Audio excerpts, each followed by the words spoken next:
আজকে ভিয়েতনামের সুলতানের সাথে পরিচয় করিয়ে দিব। Hello everyone, welcome back to mango man Bangladesh. Viewers, কথাটি কিন্তু একবারে মিথ্যে নয়, সত্যি সত্যি বলছি।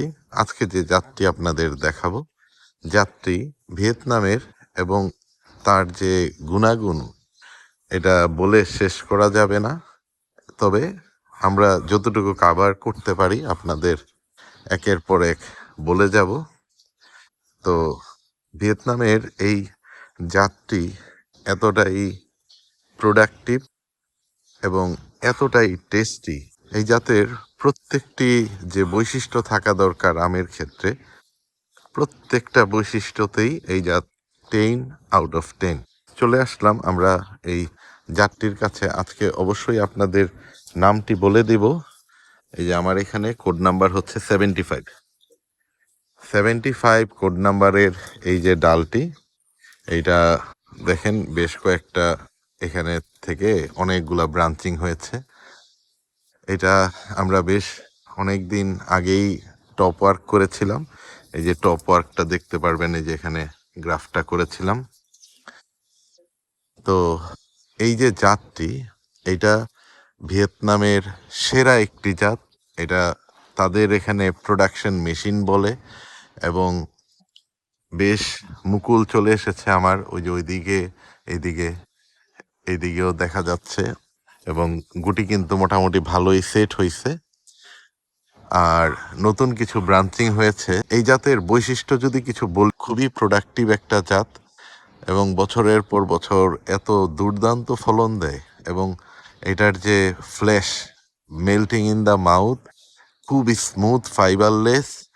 এই জাতটির কথা ফ্লোরিডাতে এত চর্চা হয় আর কি। ফ্লোরিডার যারা আম নিয়ে কাজ করে, বিভিন্ন রকমের কন্টেন্ট ক্রিয়েট করে, এবং ম্যাঙ্গো ইনথুসিয়াস যারা আছে, তারা এই জাতটি তাদের টপ 3-র মধ্যে রাখে, যে 3টা জাত রাখতে হলে তোমার বাগানে এই জাতটা অবশ্যই রাখবা। আমাদের এখানে মাশাল্লাহ এবার মুকুল চলে আসছে, এবং আমাদের ফ্লোরিডাতে কিন্তু এটার সিজন হচ্ছে জুন এবং জুলাইয়ে।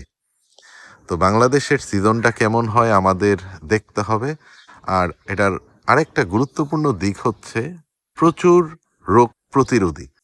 এই জাতের আরেকটা আমার সিঙ্গেল গাছ আনা আছে, যেহেতু আমি এখন মাল্টি গ্রাফটিং থেকে বের হয়ে আস্তে আস্তে আমি প্রত্যেকটা জাতই সিঙ্গেল করার প্ল্যানে আছি।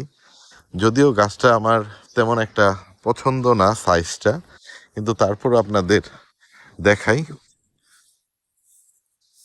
এই যে এইটা হচ্ছে এটার সিঙ্গেল গাছ, এখানেও দুই একটা ডালে মুকুল এসেছে এবং গুটিও বেঁধেছে। তো আমার ধারণা হয়তো এখানেও কয়েকটা আম হতে পারে। এই দিকে এই যে দেখেন 75।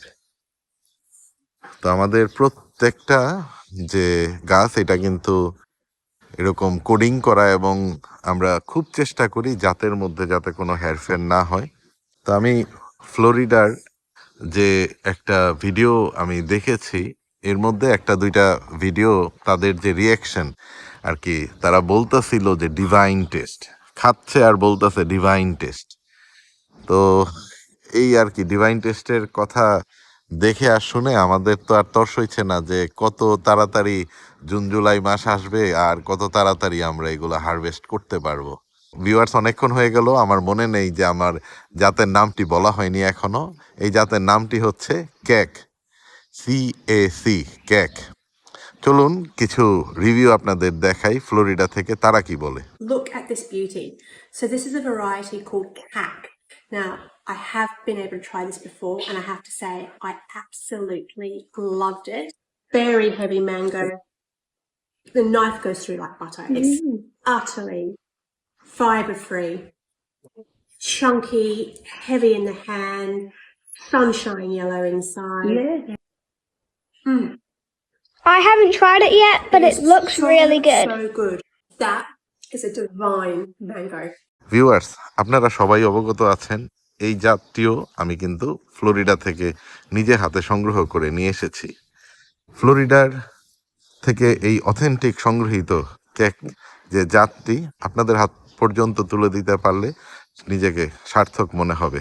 বাংলাদেশে ছড়িয়ে যাবে ডিভাইন স্বাদের এই সব অথেন্টিক জাতগুলো, যা খেয়ে আমপ্রেমিকরা পাগল হয়ে যাবে, একের পর এক স্বাদ নিয়ে যাবে বিভিন্ন জাতের। দেখা হবে আপনাদের সাথে নতুন আরেকটি পর্বে। ভালো থাকবেন সবাই, আল্লাহ হাফেজ, টাটা।